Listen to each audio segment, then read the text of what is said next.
Report लिखाने के लिए पुलिस स्टेशन पहुंची तो जब वो अपना बयान लिखा रही थी तो एसपी साहब को देखकर उसके रोंगटे खड़े हो गए। और जब एसपी साहब ने भी उस महिला को देखा तो एसपी साहब के भी सन्नाटा छा गया था, क्योंकि वो महिला कोई और नहीं बल्कि एसपी साहब की तलाकशुदा पत्नी थी। जब ये बात थाने में सबको पता चली तो हर तरफ हड़कंप मच गया था। तो दोस्तों, क्योंकि दोस्तों निहारिका शर्मा कोई और नहीं बल्कि डीएसपी साहब की तलाकशुदा पत्नी थी। जब दोनों ने एक दूसरे को देखा तो दोनों ही एकदम से ऐसे खड़े रह गए जैसे कि वो कोई इंसान नहीं बल्कि पुतलाएं और एक दूसरे को देखे जा रही थी। लेकिन डीएसपी साहब अपनी पत्नी को देखते ही समझ गए कि निहारिका आज भी वैसी ही है, इंसाफ के खिलाफ अपनी आवाज उठाने वाली और एक साहसी महिला थी निहारिका शर्मा।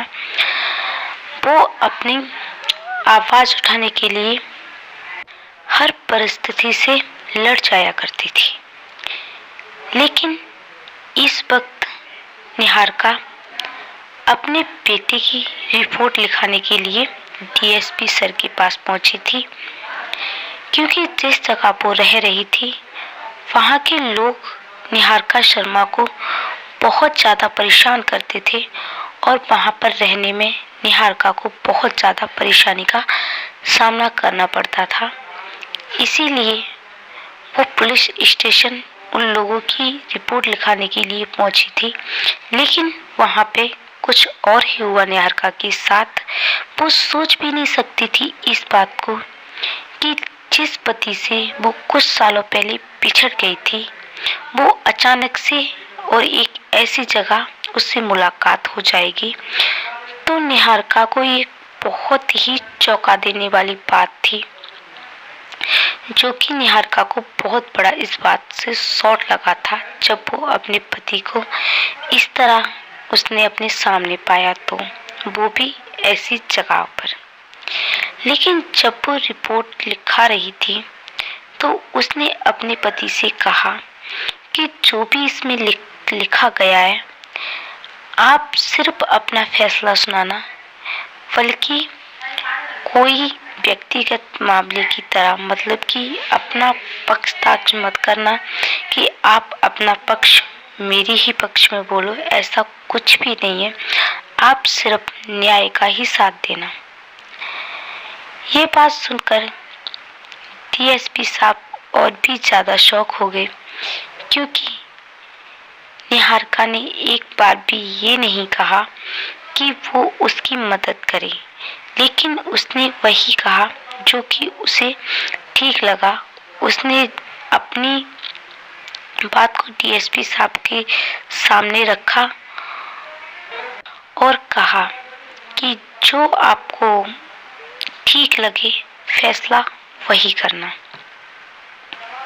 लेकिन जब जब डीएसपी साहब रिपोर्ट को पढ़ रहे थे तब उनकी आंखों में वही पुरानी यादें उमड़ रही थी जब वो निहारिका के साथ हंसी खुशी से अपने परिवार के साथ रहते थे। दोनों के दिमाग में बस वही पुरानी यादें चल रही थी, लेकिन वो एक दूसरे से कुछ कह नहीं पा रहे थे। डीएसपी बार बार रिपोर्ट में अपना ध्यान लगा रहे थे, लेकिन उसके बावजूद भी डीएसपी साहब की दिमाग बार बार उसी तरफ जा रहा था। वो यही बातें याद कर रहे थे कि वो निहारिका के साथ किस तरह से हंसते खेलते परिवार में रहते थे। तो आखिर दोस्तों उन दोनों के साथ क्या हुआ था जो कि उनका हंसता खेलता परिवार एक दूसरे से अलग हो गया था। तो ये जानने के लिए हम चलते हैं थोड़ा पीछे। जब निहारिका की नई नई शादी हुई थी तो वो अपने सास ससुर से दूर, यानी कि थोड़े दिन अपने सास ससुर के साथ रही थी शादी के बाद। उसके बाद वो अपने पति को लेकर कहीं दूर रहने लगी थी। लेकिन जब डीएसपी साहब, मतलब जो डीएसपी साहब थे, डीएसपी साहब यानी कि रवि शर्मा, जब वो रवि को लेकर दूर रहने लगे तो रवि ने कहा कि देखो, गांव में मेरे माँ बाप अकेले हैं और मैं उन्हें छोड़कर उनसे दूर नहीं रह सकता, क्योंकि मैं उनका इकलौता लड़का हूँ और उनकी परवरिश करने के लिए कोई और उनके आगे पीछे नहीं है, तो मैं अपने माँ बाप से दूर नहीं रह सकता। उसके बाद निहारिका ने कहा कि देखो, मैं तुम्हारे माँ बाप के साथ नहीं रह सकती और मुझे परिवार से दूर ही रहना है। मैं उनके साथ वहाँ नहीं रह सकती और मुझे गांव में रहना बिल्कुल अच्छा नहीं लगता। तो रवि ने कहा कि देखो निहारिका, तुम्हें रहना तो गांव में ही होगा और मेरे माँ बाप के साथ ही रहना होगा। तो नेहा को, मतलब कि निहारिका को ये सब बिल्कुल पसंद नहीं था। तो रवि ने कहा कि देखो निहारिका, अगर तुम वहाँ रहना नहीं चाहती तो ठीक है, तुम मुझसे दूर ही रहना चाहती हो तो तुम मुझे डिवोर्स दे सकती हो। जब निहारिका ने ये बात सुनी तो निहारिका का गुस्सा और भी ज्यादा बढ़ गया। निहारिका ने कहा कि तुम्हारे लिए तुम्हारे माँ बाप इतनी इम्पोर्टेंट हैं और मैं तुम्हारे लिए कुछ नहीं हूँ, तुम उनकी खुशी के लिए मुझे छोड़ सकती हो। तो निहारिका को इतना गुस्सा आ गया, एक पल भी उसने नहीं सोचा और रवि को बोल दिया कि ठीक है, मैं तलाक के लिए तैयार हूँ, आप पेपर्स लेके आइए, मैं उन पर साइन कर दूंगी। लेकिन उस वक्त निहारिका 3 महीने की प्रेग्नेंट थी। तो कुछ समय बाद उनका डिवोर्स हो जाता है और रवि अपने माँ बाप के पास गांव में ही रहने लगता है।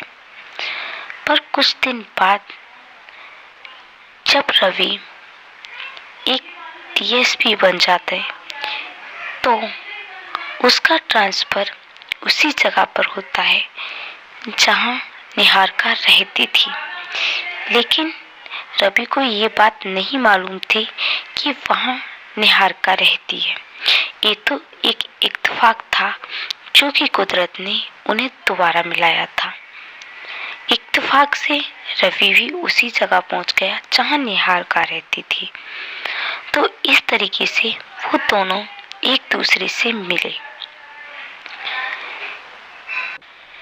भगवान भी नहीं चाहता था कि वो दोनों एक दूसरे से अलग रहे, क्योंकि उनकी जोड़ी भगवान ने ही मिलाई होगी शायद, इसीलिए वो एक दूसरे से चाहकर भी अलग नहीं हो पा रहे थे। उसके बाद दोनों की दिल और दिमाग में बस एक दूसरे का ख्याल ही चल रहा था। रात को दोनों ही नहीं सो पा रहे थे, करवट पे करवट बदले जा रहे थे। रवि निहारिका के बारे में सोच रहा था और निहारिका रवि के बारे में सोच रही थी। ऐसे ही दोनों के दिल में एक दूसरे के लिए फिर से प्यार उमड़ने लगता है और दोनों एक दूसरे से मिलने के लिए बेचैन होने लगते हैं। तो ऐसे ही हर रोज वो एक दूसरे से मिलने के बहाने ढूंढा करते थे और धीरे धीरे उनकी फिर से मुलाकात होने लगी और वो अपने रिश्ते को दोबारा संभालना चाह रहे थे। तो धीरे धीरे वो अपनी बात को आगे बढ़ा रहे थे और एक दूसरे से कहना चाह रहे थे कि क्यों ना वो फिर से एक साथ रहने लगे। लेकिन रवि सोच रहा था कि पहले निहारिका शुरुआत करे और निहारिका सोच रही थी कि पहले रवि शुरुआत करे। इस वजह से वो दोनों एक दूसरे से कुछ नहीं कह पा रहे थे। लेकिन हिम्मत जुटाकर एक दिन रवि ने ही निहारिका से कहा कि निहारिका, क्या तुम मेरे साथ फिर से रहना चाहोगी? तो निहारिका तो यही चाहती थी। तो निहारिका ने कहा कि हाँ, अगर तुम मेरे साथ रहना चाहते हो तो ठीक है, मैं तुम्हारे साथ रहूंगी और तुम जहाँ रहने को कहोगी मैं वहीं रहने के लिए तैयार हूँ। तो इस तरीके से वो अपने रिश्ते को दोबारा से संभाल लेते हैं और साथ साथ रहने लगते हैं। तो दोस्तों, कैसी लगी आपको कहानी? लाइक और प्लीज़ वीडियो को लाइक और चैनल को सब्सक्राइब करते हैं।